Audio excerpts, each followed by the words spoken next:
Are you still at work? I asked, my voice low over the phone. Yeah, Sophia replied quickly. We've got a new client. I'll be late again. I glanced at the clock, 11:37 p.m. That's 3 nights in a row, I said. She sighed. Ethan, please don't start. I told you it's busy season. I know, I murmured. Never mind. There was a pause. You don't trust me, do you? Her question hit me harder than I expected. Of course I do, I said, even though my stomach twisted. I just miss you. I miss you too, she said softly, and then the line went dead. I stared at my phone, wondering if she really did. The next morning, her perfume lingered on my jacket. Vanilla and jasmine, her favorite. But she hadn't worn that jacket in weeks. My brain tried to explain it away. Maybe I brushed against her closet. Maybe she borrowed it. Maybe... No. Stop it, Ethan. Don't be paranoid. At lunch, I met Ryan at the cafe near our office. He was my best friend, the kind of guy who always laughed too loud. But that day, he looked uneasy. Man, you look rough, he said, stirring his coffee. You sleeping at all? Not really, I admitted. Sophia's been... different. Always working late. Barely talks. He chuckled nervously. Dude, she's ambitious. That's a good thing. I know, I said. It's just... something feels off. He leaned back. You're overthinking again. Don't go full detective on her. I'm not, I said, though I was lying. I just notice things. Like what? Her perfume. It's on things she hasn't touched. Her laptop's got a password now, and she... I stopped when I saw his expression. Ryan laughed too quickly. Come on, man. Don't make problems out of nothing. Right, I said. Nothing. But I saw the flicker in his eyes before he looked away. That night, I drove to her apartment. The living room lights were off, but a faint glow came from the kitchen window. I texted her, outside. Got dinner. No reply. 10 minutes passed. Then 20. When she finally opened the door, she smiled, too brightly. Ethan, you should have told me. I did, I said. You didn't answer. Phone must have died, she said, walking past me. What's that smell? Chinese? Yeah, your favorite. I set the bag down. You look tired. I am. She dropped onto the couch, eyes half closed. I sat beside her. You've been staying late every night. Are you sure you're okay? She laughed softly. You're sweet, but seriously, I'm fine. You don't text, you don't call. You keep saying you're at work, but when I check, you're not... Her head snapped up. You checked? I drove by, I admitted. Once. Ethan, that's insane. Her voice rose. You're acting paranoid. I'm worried, I said quietly. You don't talk to me anymore. I'm busy, she said, standing. Why do you always think the worst of me? Because you feel far away, I said, even when you're right here. Her eyes softened, then hardened again. You need to trust me. If you can't, what are we even doing? I'm trying, I said, but it feels like you're hiding something. She laughed, short and sharp. Hiding something seriously? You sound crazy. I'm not crazy, I said. I just want the truth. The truth, she said, crossing her arms, is that you're making me feel suffocated. I froze. Suffocated? Yes. You call too much. You ask too many questions. I can't breathe, Ethan. Her words hit like a slap. I opened my mouth and closed it again. I'm sorry, I whispered. I didn't mean to. Her tone softened a little. I know you didn't, but you have to stop overthinking. You're just... stressed. Yeah, I said. Maybe you're right. Of course I'm right. She smiled, beautiful but distant. Now eat before it gets cold. Later she went to shower. I sat alone, listening to the running water. My hands trembled. The smell of her shampoo filled the air, strong, sweet, too perfect. Her phone buzzed on the counter. A message preview flashed for a second before it locked again. Can't wait to see you tomorrow. Same place? My pulse spiked. My throat dried. I tried to unlock the screen, but it was password protected. When she came out, I was still staring at it. "What are you doing?" she asked, clutching her towel. "Nothing," I said quickly. "Just checking the time." She smiled faintly. "You really don't trust me, do you?" "I'm trying to," I said, forcing a smile. "I swear I'm trying." Her eyes softened for a second, then she kissed my forehead. "Then stop looking for problems, okay? I love you." "I love you too," I said. But the words felt heavy. The next evening, I saw Ryan's car parked near Sophia's office. He didn't see me, but I saw him, leaning against his car, phone in hand, smiling. I waited in my car for half an hour. Then she appeared. She walked straight to him. He opened the passenger door for her. She laughed at something he said. When the door closed, my chest went cold. The engine started and the red glow of the taillights blurred through my windshield. "Maybe they're just friends," I whispered to myself, but even as I said it, I knew I was lying. "Where were you last night?" I asked, keeping my tone calm. Sophia didn't even look up from her mirror. "At work. Why?" "Because your office lights were off when I drove by." She froze for half a second, then smiled. "You followed me?" "I was nearby," I said. "I just happened to notice." She turned to me, eyes wide with mock hurt. "Ethan, do you even hear yourself? You're checking on me now?" "I wasn't checking," I said quickly. "I was worried.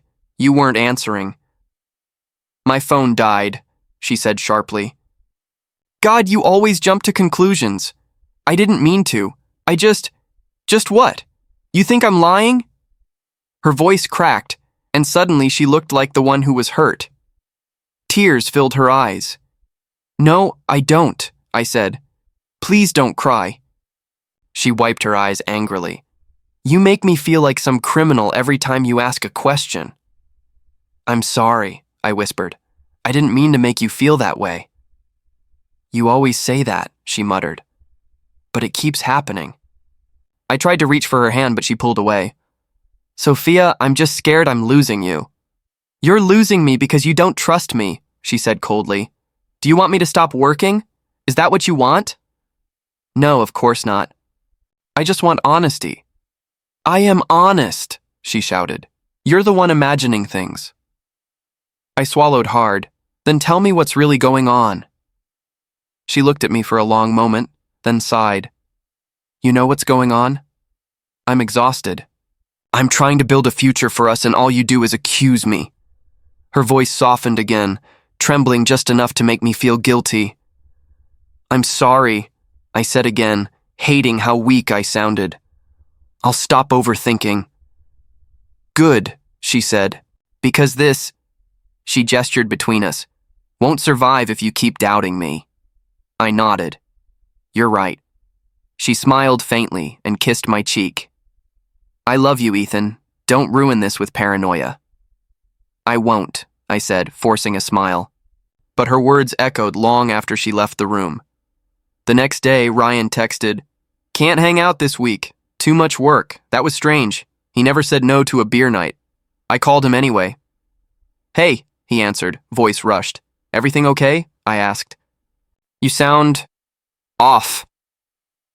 "Just tired, man. Deadlines."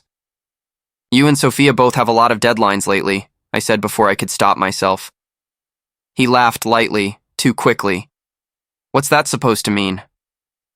"Nothing. Just talking." "Well, don't read into things," he said.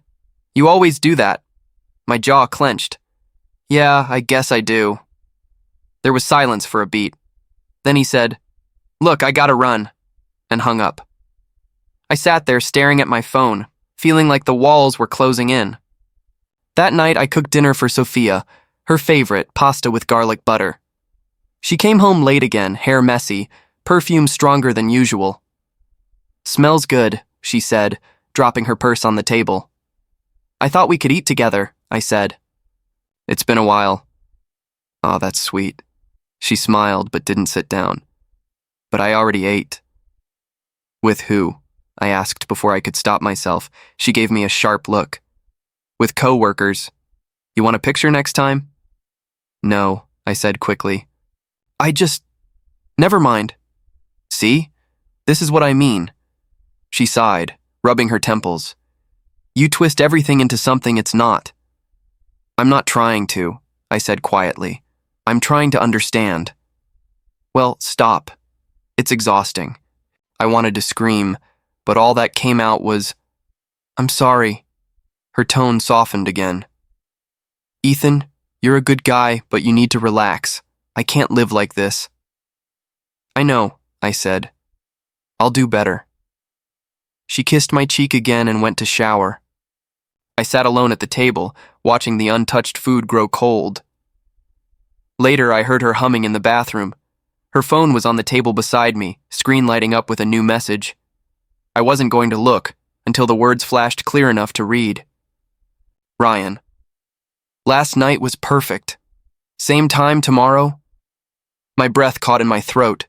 The room blurred around me. My hands went cold, shaking so hard I almost dropped the phone.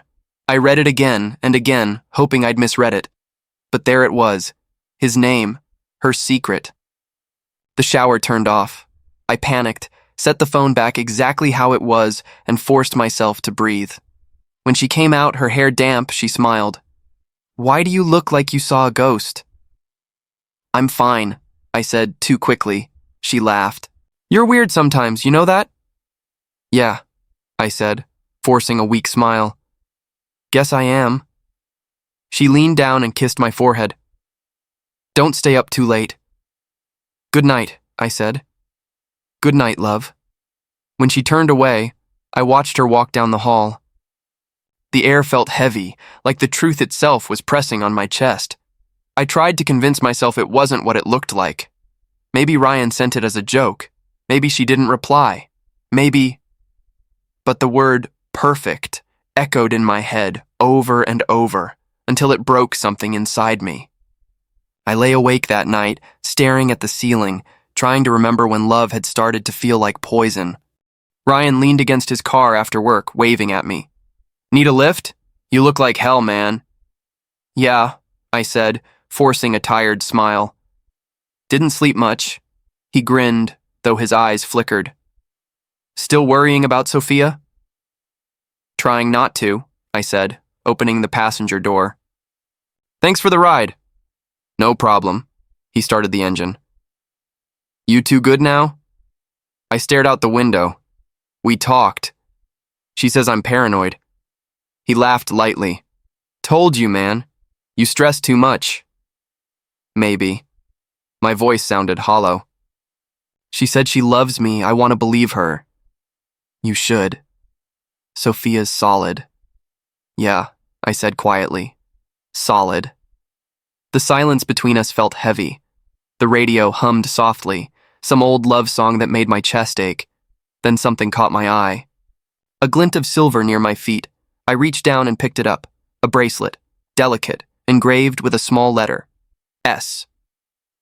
My stomach turned cold. My breath stopped. Ryan glanced at me. What's that? I turned it over in my hand. You tell me. He blinked. Looks like jewelry. Yeah, I said. It's Sophia's. He laughed too quickly. Really? Weird. Maybe she dropped it when I gave her a lift last week. I looked up slowly. When you gave her a lift? Yeah, he said.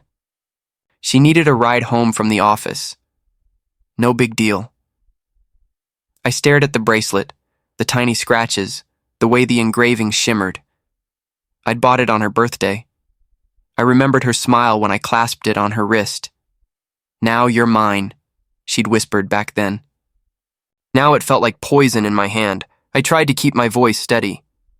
You didn't tell me you gave her a ride. Didn't think I had to, he said. You two were fighting. Didn't want to stir things up. I nodded slowly. Right. Stir things up. He forced a laugh. Dude, don't look at me like that. It's not what you think. What do I think? I asked softly. That I'm sleeping with your girlfriend, he said, half joking, half afraid. I didn't answer. The silence stretched too long. He shifted in his seat. Come on, Ethan. You know me. Yeah, I said. I thought I did. Look, she was crying that night. Said you guys had a fight. I just helped. That's all. Crying, I repeated. She never told me that. Because she didn't want to make you feel worse, he said quickly. You know how she is. Emotional. I stared straight ahead. Right. Emotional. He drummed his fingers on the steering wheel. You're not mad, right? No, I said. Not mad, but my hand wouldn't stop shaking. He noticed. Hey man, you okay? I'm fine, I said. Just tired. He smiled nervously. Then stop worrying. Sophia loves you. Don't ruin it over something stupid. Yeah, I said. Stupid. The rest of the ride was silent. I could feel him glancing at me every few seconds, trying to read my face. I didn't give him anything. When he pulled up outside my apartment, he said, We good? I opened the door. Sure. Thanks for the ride. He tried to grin, but it looked forced. Any time, man. As soon as he drove off, I stared at the bracelet in my palm. My vision blurred, the same S I had traced with my thumb when she said she'd never lie to me. I remembered her perfume in his car that night near her office. I remembered his nervous laugh, her sudden defensiveness, their matching excuses. The puzzle pieces finally fit, and I wished they didn't. Inside, I dropped onto the couch and stared at the bracelet under the lamp's glow. I whispered, You said you loved me. The metal felt cold, lifeless, mocking. I thought about calling her, asking her straight, but I could already hear her voice. You're paranoid, Ethan. You're imagining things. Maybe she'd cry again. Maybe I'd end up apologizing again. I pressed the bracelet into my palm until it hurt. The pain helped me breathe. Then my phone buzzed. Sophia's name. I stared at it. My thumb hovered over answer, but I couldn't move. After a few rings, it stopped. A message appeared instead. Sorry I missed your call earlier. I'll explain everything soon. Love you. I laughed, quiet, bitter, broken. Explain what, Sophia? The words came out as a whisper, but they felt like a scream inside. I went to the window, watching the city lights blur through my tears. Somewhere out there, she was probably laughing with him, maybe touching his hand the same way she used to touch mine. The bracelet sat on the windowsill, catching the glow of the streetlight. It used to mean love. Now it was proof. I thought of Ryan's face when he saw me pick it up. How fast he tried to cover it, how fake his laugh sounded. That wasn't guilt, I imagined. It was real.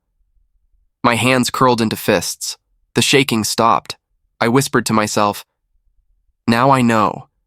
But knowing didn't bring relief. It burned. The truth wasn't supposed to hurt this much. Yet there it was, small, silver, and engraved with her initial.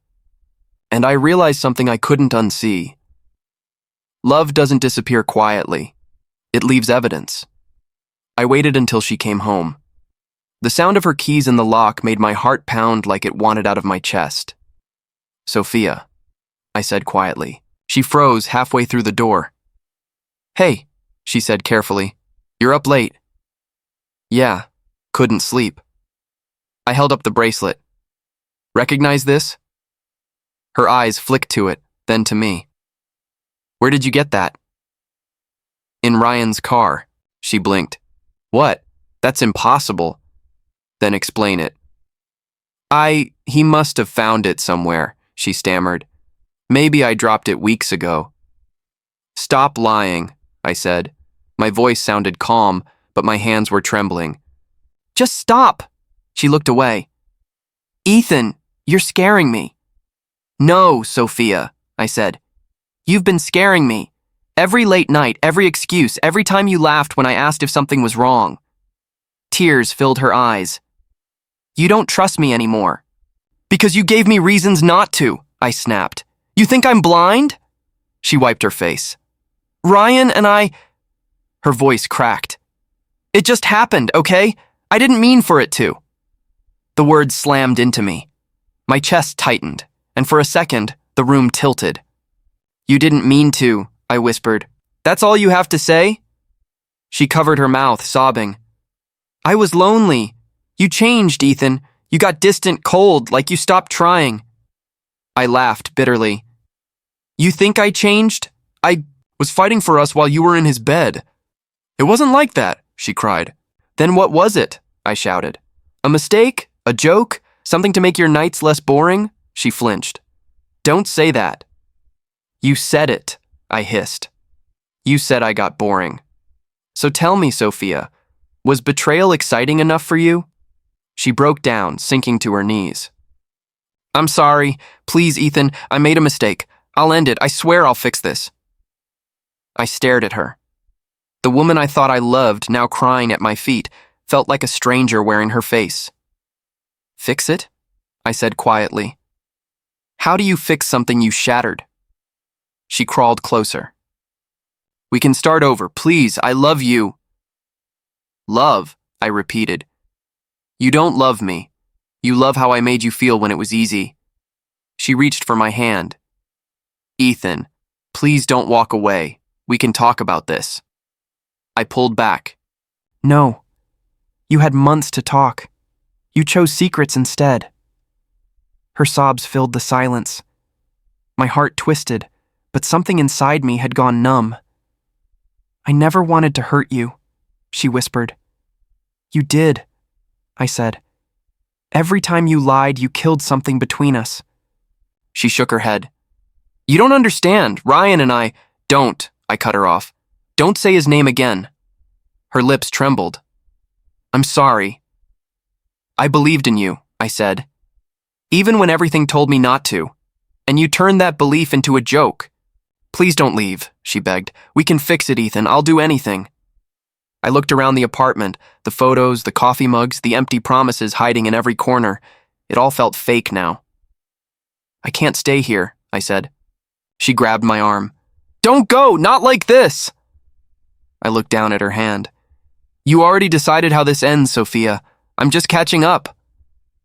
Her grip loosened. She collapsed against the floor, crying. I love you, she whispered again, her voice breaking. I walked to the door. No, I said. You love what's convenient. When I stepped outside, the night air hit my face like ice. I didn't look back. Behind me, her cries faded into the sound of the wind. For a long time, I stood there, breathing, trying to feel something other than pain. But all I felt was the hollow ache of everything I'd lost, and beneath that ache, something else stirred. Quiet, sharp, and alive. It wasn't forgiveness. It wasn't hope. It was resolve. I whispered to myself, never again. And for the first time in months, I meant it. The days after I left her blurred together. Mornings felt heavy, nights even worse. I stopped answering calls, stopped checking messages. Even food lost its taste. At work, people noticed. They whispered, but no one asked. No one except Claire. She cornered me in the break room one afternoon. You've barely spoken all week, she said softly. You okay? I'm fine, I muttered. You don't look fine, she said. You've lost weight, Ethan, I tried to smile. Guess heartbreak burns calories. Her eyes softened. Do you want to talk about it? Not really, I said. She nodded but didn't leave. Sometimes talking helps. Sometimes it doesn't. But silence can eat you alive. I stared at the floor. Silence is all I've got left, she leaned on the counter. Then maybe share a little of it with someone who won't fill it with noise. Her words hit deeper than I wanted to admit. That night, Sophia called again. I didn't answer. Her name lit up my phone like a wound reopening. When her voicemail tone beeped, I listened for a second, then deleted it. The next day, she called again. And again. Always the same number, always the same name. I stopped looking. At lunch, Claire joined me. You didn't eat yesterday, she said, sliding a sandwich across the table. I'm not hungry. You don't have to be hungry, she said. You just have to stay alive. I gave a quiet laugh. You're persistent, she smiled. It's either that or let you fade into your coffee cup. I looked at her, really looked.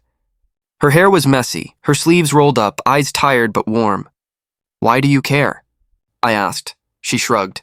Maybe because I know what it's like to feel like you're disappearing. Something in her voice stopped me. You too? Yeah, she said quietly. Different story. Same silence. For a moment, neither of us spoke. The hum of the office machines filled the gap. Did you ever stop feeling broken? I asked. Not completely, she said. But I learned to live around the cracks. I nodded slowly. I don't even know where to start. Start by breathing, she said. Then by showing up. That's enough for now. That night, I went home and deleted every voicemail Sophia had left. I didn't listen to a single one. Her voice no longer deserved space in my head. Still, part of me waited for another call. But when none came, the silence was peaceful. Heavy, but peaceful. A week later, Claire stopped by my desk. You're quiet today, she said. I'm always quiet, I replied. Yeah, she said. But today it doesn't sound like you're drowning in it. I smiled faintly. Maybe I'm learning to float. That's something, she said. Progress.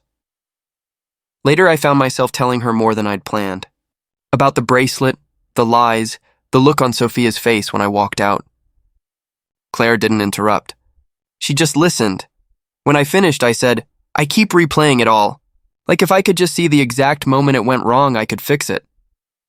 You can't fix what she broke, Claire said gently. You can only stop bleeding from it. Her words stayed with me long after she left.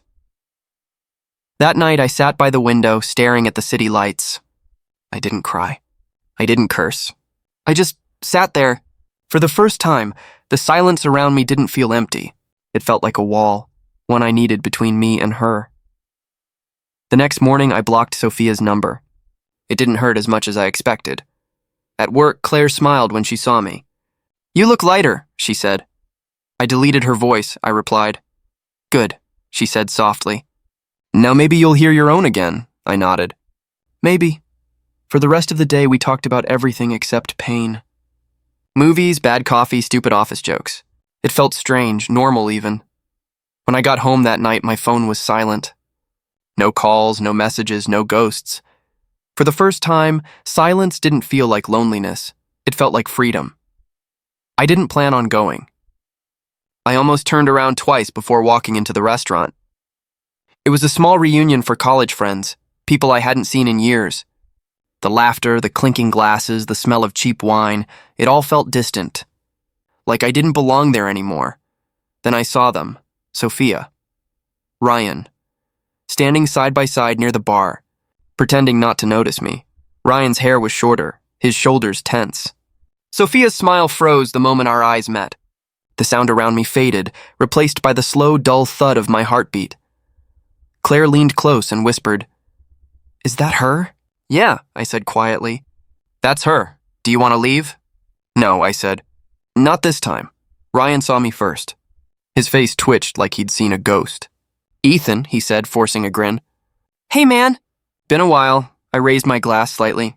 It has, Sophia turned, her voice soft. Ethan, you look good, I smiled. Guess peace looks good on me, she blinked. Peace? Yeah, I said. That thing people find after walking through hell. Her lips parted, but she didn't respond. Ryan cleared his throat. So, how have you been? Better, I said. You? He hesitated. You know, working, trying to stay busy. Someone nearby called out his name, whispering something. A few people looked our way, then looked away, murmuring. I caught the words fired, dishonesty, clients floating through the air. I tilted my head. Busy, huh? Heard things didn't go so well at your firm. Ryan's jaw tightened. Rumors, he said quickly. People talk. Yeah, I said. They do. Usually when there's truth behind it. He laughed awkwardly. Still sharp, huh? Sharper, I said. Sophia put a hand on his arm. Ryan, maybe we should... No, I interrupted. Stay. I'd like to hear how you both are doing. Her eyes darted to the floor. I'm trying, she said quietly. It hasn't been easy, I nodded slowly. Consequences rarely are. Claire looked at me, uncertain. I gave her a small nod. It was fine. I was fine. After a few minutes of shallow chatter, Ryan excused himself to grab another drink. Sophia stayed. She stared at me like she was searching for the man she once knew. "You seem different," she said. "I am," I replied. "Pain has a way of carving new shapes into people." "I didn't mean to hurt you," she whispered. I laughed softly. "You keep saying that. But meaning doesn't erase what's done." Her eyes glistened. "I miss you, Ethan. I think about you every day." I met her gaze. "No, you miss who I was. Someone who loved you more than himself." "That version of me doesn't exist anymore." She swallowed hard. "You really hate me, don't you?" "Hate?" I shook my head. "No, hate keeps you tied to someone." "I let you go." Her voice cracked. "I made a mistake." "More than one," I said. She looked away, her voice barely above a whisper. "He's not who I thought he was." "Neither were you," I said. Silence stretched between us. The music, the laughter, the world, it all blurred around us, leaving just the two of us standing in the wreckage of what used to be love. "You don't even sound angry," she said finally. "I was," I said. "For a long time. But anger fades when you realize they already ruined themselves." Her lip trembled. "Do you ever think about what we could have been?"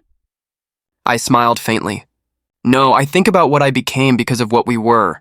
Her voice dropped. "I wish I could go back." "You can't," I said simply. "That's the price of betrayal. You never get to rewrite it." She stepped closer.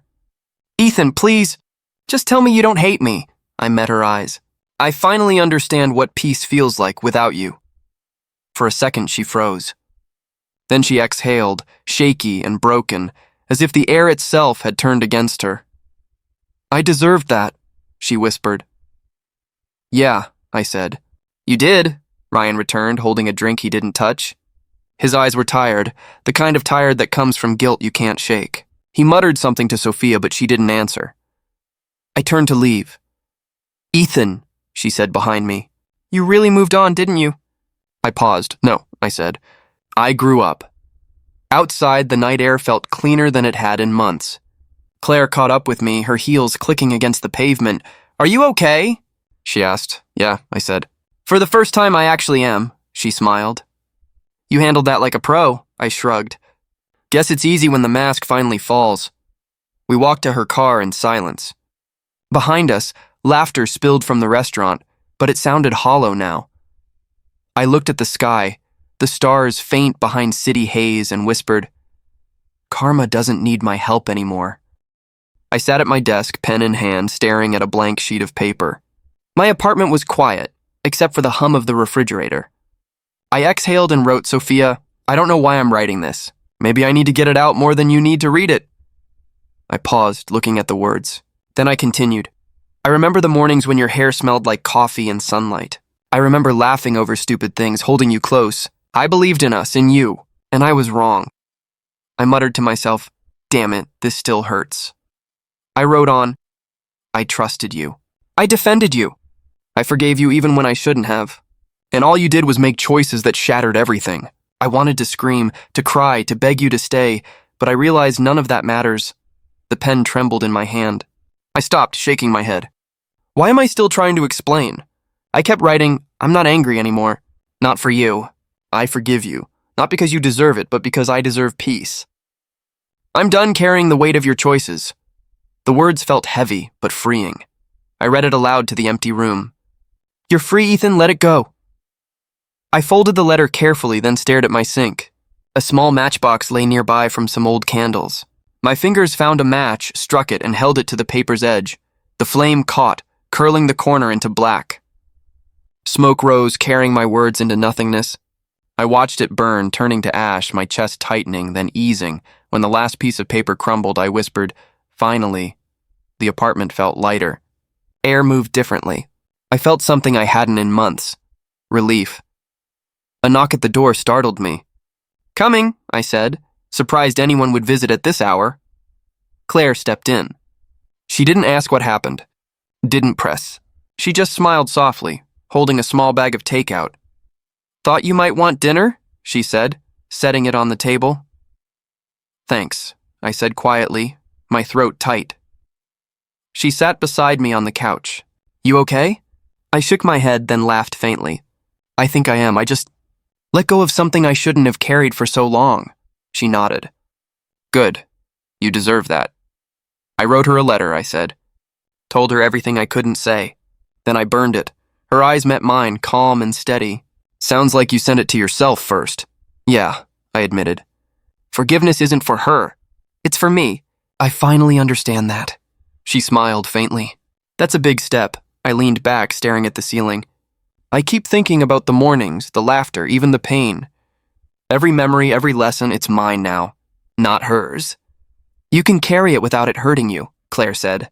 You just have to let it exist without letting it control you. I think I can, I said. We sat in silence, the city lights spilling through the windows.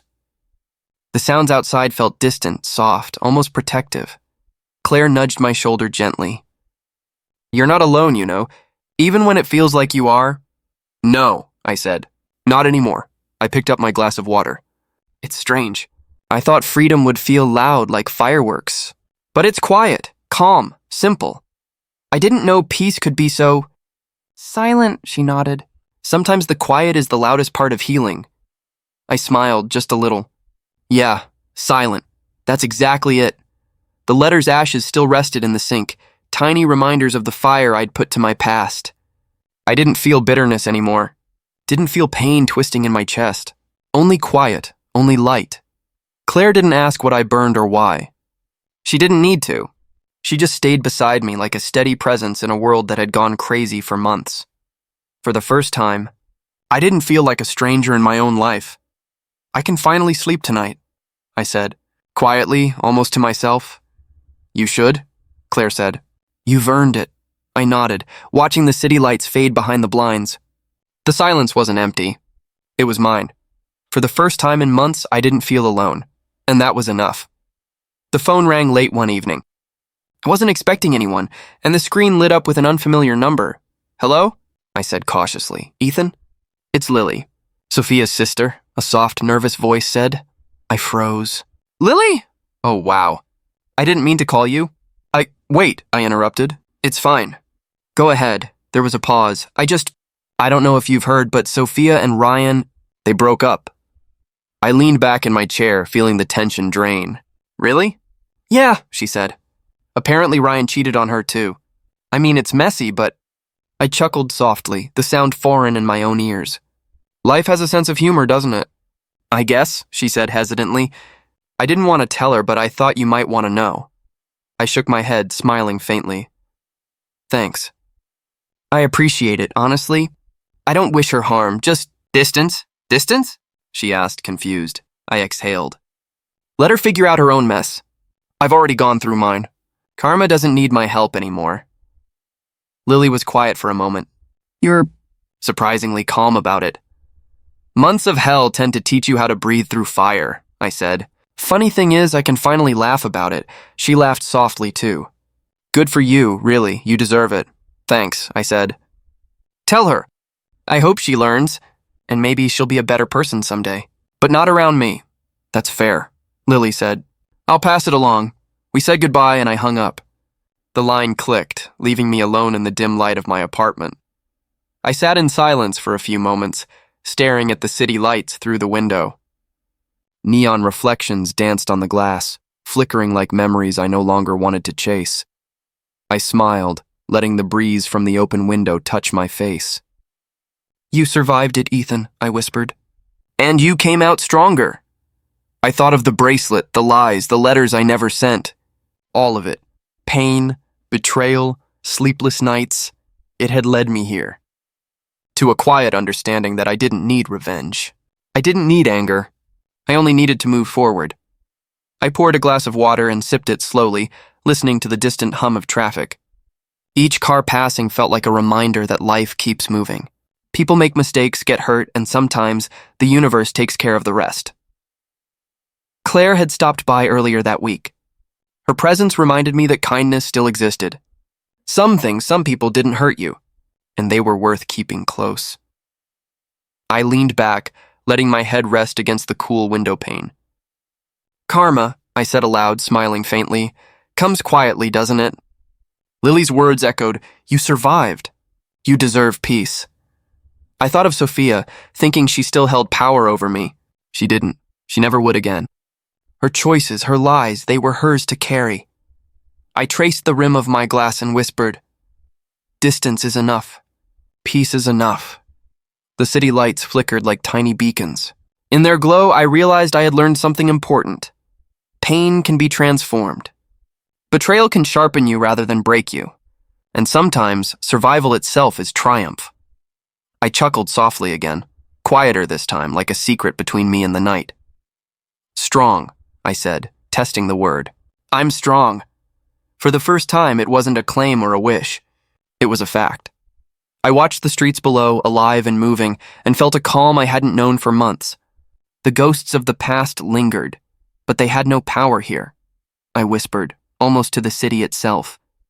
I made it through. I survived, and in that moment I truly believed it. No rage, no longing, no heartache. Only strength, clarity, and the quiet satisfaction of finally being free. The night stretched endlessly, soft and still, and I let it cradle me. For the first time, the darkness wasn't frightening. It was mine, and I was ready for whatever came next. Claire knocked on my door that Friday evening. I hadn't planned on seeing anyone, but her smile made it impossible to say no. "Hey," she said, holding a small bag. "Movie night? Or just hanging?" "Both," I said, stepping aside. "Come in." We settled on the couch with the lights low. The TV flickered, but we barely watched it. Conversation flowed easily, laughter bubbling up without effort. I realized how long it had been since I felt that lightness. "You've changed," she said, nudging me gently. "Yeah," I admitted. "I guess months of chaos do that to a person," she laughed softly. "Chaos suits some people.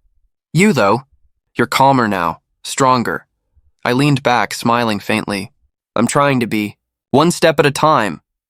We ate takeout, our conversation skipping from work to movies to childhood stories.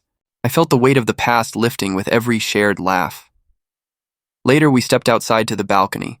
The city lights stretched endlessly, sparkling like a promise. "I like nights like this," I said. "Quiet, simple. Feels like anything is possible." She leaned on the railing beside me. "You deserve nights like this." I took a deep breath. "I want to tell you something," I said. "About everything. About me." "Go ahead," she said, her voice steady, encouraging. I swallowed, letting the words out slowly. "I've been broken, Claire, betrayed.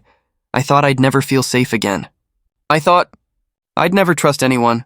Sophia and Ryan, everything with them, taught me hard lessons. About trust, about myself, about letting go of people who don't deserve me." She didn't interrupt. She just listened, her eyes kind, patient. "I blamed myself at first," I continued. "I thought maybe I was too naive, too trusting. But I realized I didn't lose myself. I lost people who weren't meant to be in my life." Claire's hand brushed against mine. "And you found someone who deserves you," she said softly. I turned to her. "You mean that?" She smiled. "I mean it. You didn't lose yourself, Ethan. You just found who deserved you." For the first time, I believed it. My chest felt lighter, freer, like I could finally breathe without the weight of the past dragging me down. I laughed quietly, shaking my head. "It's strange. I thought I'd feel cautious, scared. But I don't. I feel hopeful."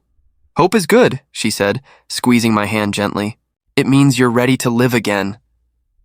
I looked at her, the city lights reflecting in her eyes. "You've been patient with me," I said. "More than anyone else ever has." "You needed it," she replied. "And I needed to see you heal, slowly, safely, not rushed, not forced." We stood in silence, letting the cool night air surround us. My mind drifted over the months of pain, the betrayal, the heartbreak, and then to the present. The laughter, the trust, the warmth. "I never thought I'd get here," I said quietly. "I thought I'd be haunted forever." "You're not haunted," Claire said. "You're alive. And you're ready to find happiness again." I smiled, letting her words sink in. "Alive, yeah. I feel alive for the first time in a long while." She nudged me playfully. "Finally. Took you long enough." I laughed, the sound echoing into the night. "Better late than never." The city sprawled below, Endless lights, endless possibilities. And for the first time, I felt ready to embrace them, not afraid, not broken, but whole. Ethan, Claire said softly. You're glowing. I mean it? Maybe it's the stars, I said, tilting my head to the sky. Or maybe it's the company, she laughed. I'll take credit for that, I let her. Because this moment, this warmth, this trust, it was ours. A new beginning, patiently built, quietly earned. And as I looked at her, smiling in the soft glow of the city lights, I realized something vital. Some endings aren't really endings. They're openings, openings for laughter, for trust, for love again. I leaned back, exhaling slowly. Here's to new light, I whispered. Claire touched my shoulder gently. Here's to you, Ethan, to the man you've become. And for the first time in months, the night felt warmer than ever. I wake up to the soft light spilling through the blinds. The apartment is quiet, familiar, peaceful. I stretch and glance over at the mirror across the room. For a moment, I don't recognize the man staring back. Calm eyes, a steady jaw. The lines on my face are softer now, marked not by worry, but by endurance. I tilt my head. Who are you? I whisper half to myself, half to the reflection. You, a voice inside me replies. The one who survived. I run a hand through my hair, smiling faintly. It's been a year since all that chaos. Since Sophia. Since Ryan. I remember her laughter, her perfume, the lies. But the memories don't stab anymore. They feel like a story I read in someone else's life. A story that taught me something I couldn't have learned otherwise. I walk closer to the mirror. You look different, I say softly. Not just the face, it's the eyes. They don't tremble anymore. I nod, almost approvingly. Yeah, they see clearly now. A soft knock on the door breaks my reflection talk. Claire steps in, holding 2 cups of coffee. Morning, she says, smiling. You practicing self-therapy? I laugh quietly. Something like that. Don't scare yourself, she teases, handing me a cup. You've earned a little peace, you know. I think I have, I reply. I see it, feel it. It's different, stronger, she leans against the doorframe. You sound happy. Really happy. I am, I say honestly. I survived betrayal, lies, heartbreak, and I came out. Better, not bitter. Not broken, stronger, she sips her coffee. You carry it well. You learned from it? I did, I admit. The pain didn't just break me. It built me. Every sleepless night, every doubt, every sleepless hour of wondering if I'd ever trust again, it was shaping me, whether I knew it or not. You let it shape you, she says softly. Without letting it destroy you. I nod, staring back at the mirror. That's the thing. I don't hate her anymore. I don't even think about revenge. I just thank the experience. Thank the pain. Thank pain? She asks, raising an eyebrow. I smile. Yeah, it taught me who I am. It showed me my limits and my strength. Without it, I wouldn't be standing here today. Confident, whole. Claire sets her coffee down, watching me carefully. You've come a long way, Ethan. I have, I say quietly, almost reverently. I feel free, not just from them, but from the versions of myself that were tied to their lies. You're glowing, she says, smiling. The real you. I look into the mirror again. My eyes meet mine, steady and calm. Hello, I whisper. I see you now. The reflection doesn't flinch. Doesn't hesitate. It's a man who's been through fire and survived. Who's learned forgiveness, strength, and patience. A man who knows his worth, I chuckle softly. I almost forgot what it felt like to just exist without fear or doubt. You never have to forget again, Claire says, stepping closer. You've built something unshakable. I take a slow breath. I want to remember the lessons. Not the hurt. Not the betrayal. Only the growth. Only the strength that came from surviving it, she nods. That's the right way. I smile faintly, touching the mirror with my fingertips. Sophia Ryan, you were storms I couldn't escape, but storms pass. And I learned to dance in the rain instead of drowning in it. Claire chuckles. Poetic, Ethan. Very poetic. I glance one last time at the mirror, seeing a man who survived the worst and learned the best. The scars are invisible, but the lessons are permanent. Thank you, I whisper. Not to them, not to the past, but to the pain itself. For teaching me who I am. The city hums softly outside, sunlight spilling through, warm and forgiving. I take a deep breath, feeling the strength in my chest, the calm in my mind. I turn to Claire, smiling. "Ready for breakfast?" "Always," she says. I pour a final sip of coffee, leaning back. The man in the mirror smiles at me, calm and whole. A year ago, I couldn't have imagined this moment. Now I don't have to imagine anything. I am here, I am strong, I am free, and that is enough.